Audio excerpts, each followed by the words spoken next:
Isa pang viral ang paandar sa highway ng isang lady rider sa Cebu.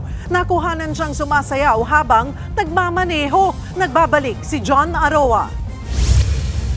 Naka-helmet naman ang babaeng rider na yan. Safe na safe kung ibabase sa kanyang suot. Pero maya-maya, umarangkada na ang kanyang pagiging main character.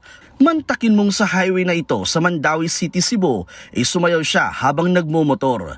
Sa umpisa ng video, pagiwang-giwang siya. Nag-ayos pa ng buhok at no hand na nagmaneho.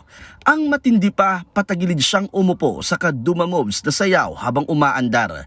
Ang pagpapasiklab ng yan nakarating na sa LTO Central Visayas. Labag daw yan sa batas trapiko. Mapanganib para sa rider pati na sa kasabay niyang motorista. Inisyuwa na ng show cause order ang dancing rider. Posibleng masuspend ang kanyang lisensya at baka pagmultahin pa. Sa isang Facebook post, nagpaliwanag ang lady rider na si Debbie Amores. Palusot niya, nag-i-stretching lang daw siya. Hindi na raw niya ito uulitin. Tatanggapin daw ng dancing rider ang anumang parusa. Nagbabalita mula sa Frontline, John Aroa, News 5, Visayas. Mga kapatid, Cheryl Cosim po, huwag maging huli at maging una sa lahat sa balitaan. Para sa tuloy-tuloy na talakayang sa Frontline, mag-follow at mag-subscribe sa social media pages ng News 5.